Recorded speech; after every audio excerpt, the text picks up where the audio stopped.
Hi everyone and your most welcome to my official YouTube channel Bharti classes.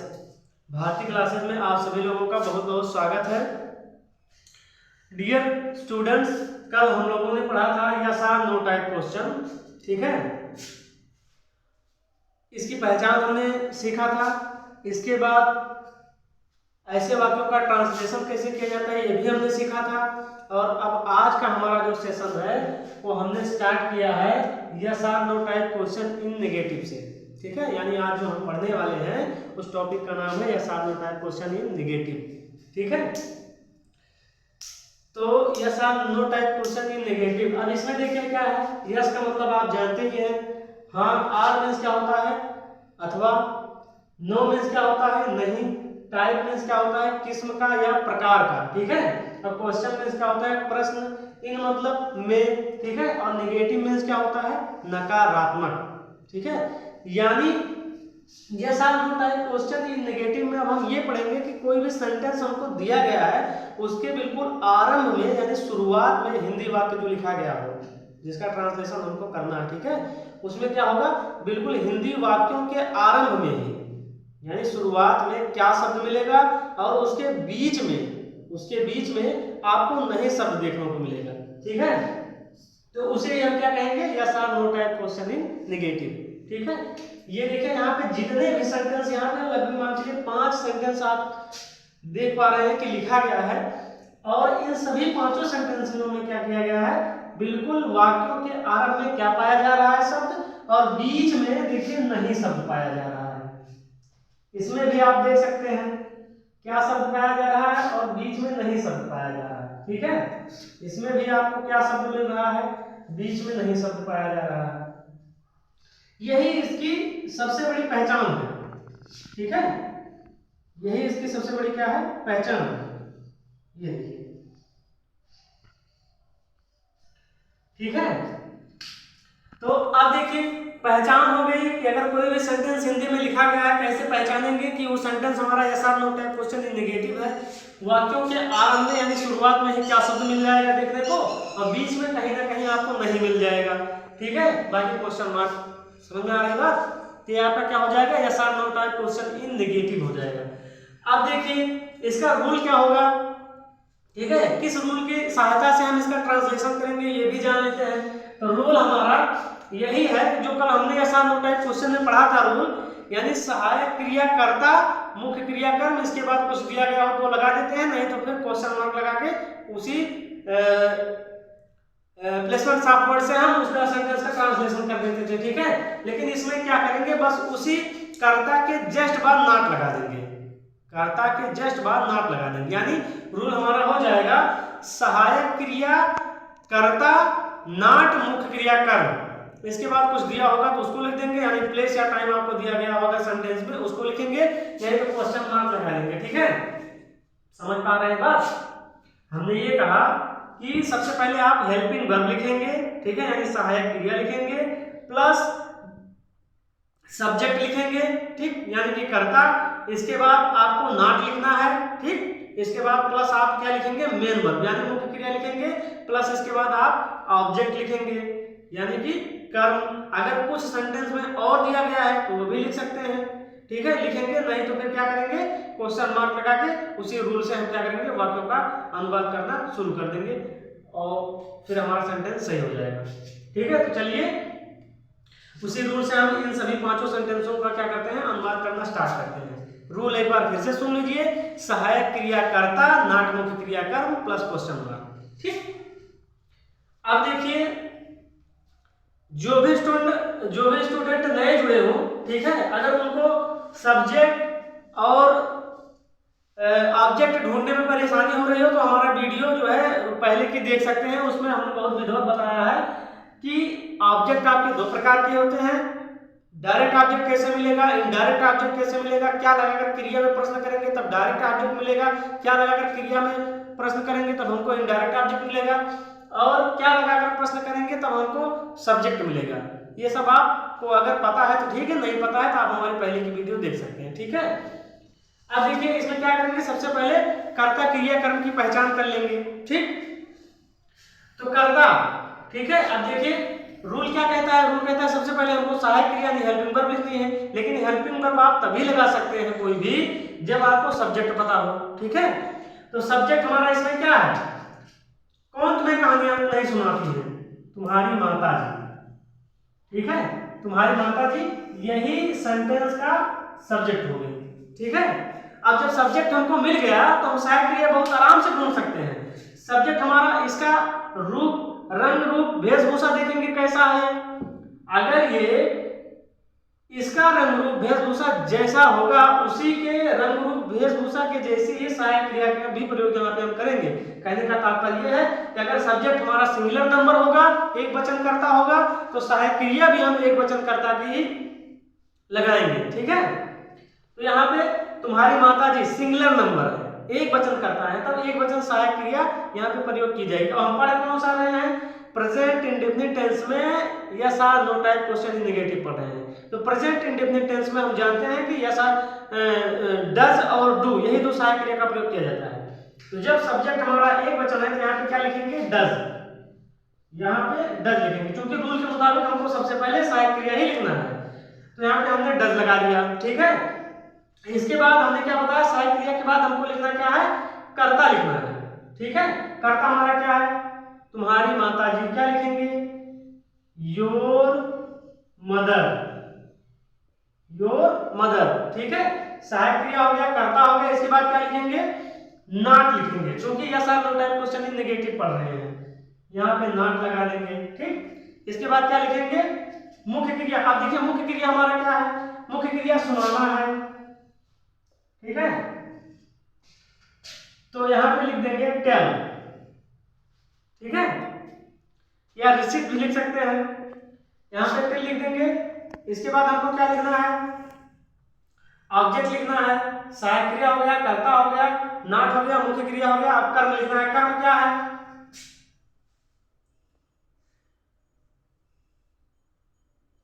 ठीक है, कर्म क्या है, इसमें कर्म आपका है कहानियां, ठीक है। अब देखिए इसमें दो ऑब्जेक्ट हैं, इसमें क्या है, दो ऑब्जेक्ट हैं, एक क्या है डायरेक्ट ऑब्जेक्ट है, एक इनडायरेक्ट ऑब्जेक्ट है। क्या सुनाती है, कहानियां सुनाती है, ये आपका डायरेक्ट ऑब्जेक्ट हो गया। और किसे सुनाती है, तुम्हें सुनाती है, ये आपका इनडायरेक्ट ऑब्जेक्ट हो गया। समझ में आई बात, ये आपका इनडायरेक्ट ऑब्जेक्ट हो गया।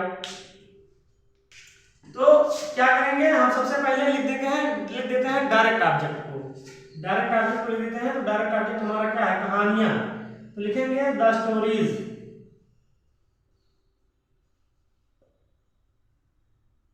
स्टोरीज, ठीक है, द स्टोरीज। अब किसे सुनाती है, तुम्हें, द स्टोरीज टू यू, ठीक है, क्वेश्चन मार्क लगा देंगे। और जब हम इनडायरेक्ट ऑब्जेक्ट को अगर पहले लिखेंगे, इनडायरेक्ट ऑब्जेक्ट को अगर हम पहले लिख रहे हैं, यानी कि अगर हम यू यहां पे लिख दे रहे हैं, टेल यू द स्टोरीज, इसके बाद तब लिख देंगे, तब वहां पे कुछ नहीं लगाएंगे, ठीक है। ये हमारा बिल्कुल सही हो गया, समझ में आ रही बात। नेक्स्ट सेंटेंस हमारा क्या है, क्या ये लड़के अपना समय बर्बाद नहीं करते हैं, क्या ये लड़के अपना समय बर्बाद नहीं करते हैं, क्या ये लड़के अपना समय बर्बाद नहीं करते हैं, ठीक है। अगला हमारा क्या है, क्या ये लड़के अपना समय बर्बाद नहीं करते, तो इसमें भी क्या करेंगे, सबसे पहले कर्ता ढूंढते हैं। कर्ता हमारा क्या है, कौन लगा के, इस क्रिया में कौन लगा कर एक प्रश्न पूछ लीजिए, उत्तर के रूप में आपको सब्जेक्ट मिल जाएगा, ये लड़के, ठीक है।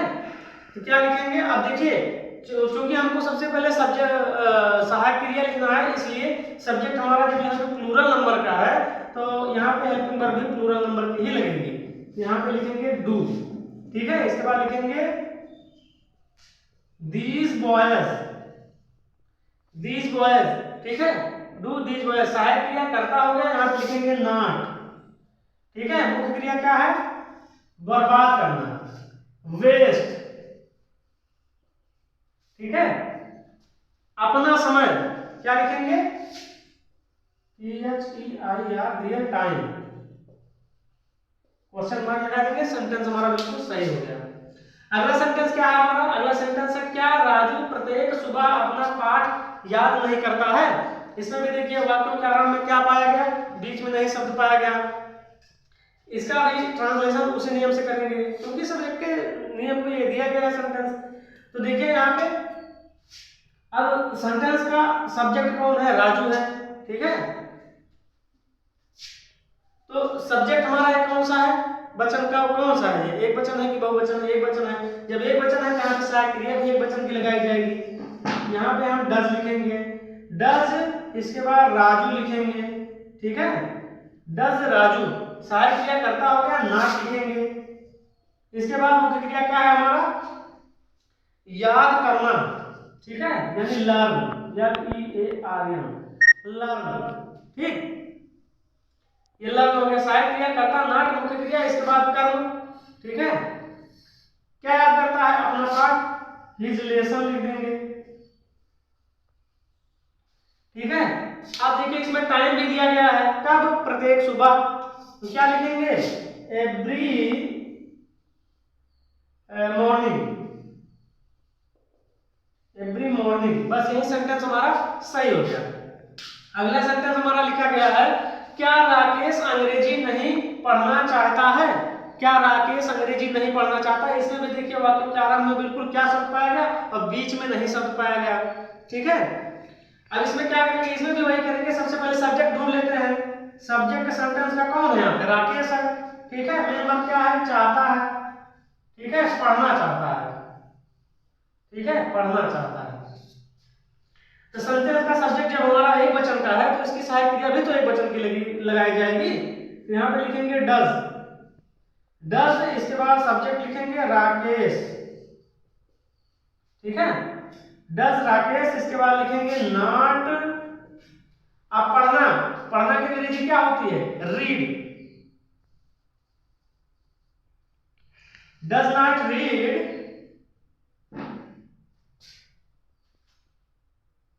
एक मिनट, यहाँ पे मेन वर्ब हमारा क्या है? पढ़ना चाहता, तो लिखेंगे वांट टू रीड। अब देखिए क्या पढ़ने की बात हो रही है? अंग्रेजी, लिख देंगे इंग्लिश, क्वेश्चन मार्क लगा देंगे, सेंटेंस हमारा बिल्कुल सही हो जाएगा। अगला सेंटेंस लिखा गया क्या सभी अध्यापक उस छात्र को नहीं पीटते हैं? क्या सभी अध्यापक उस छात्र को नहीं पीटते हैं?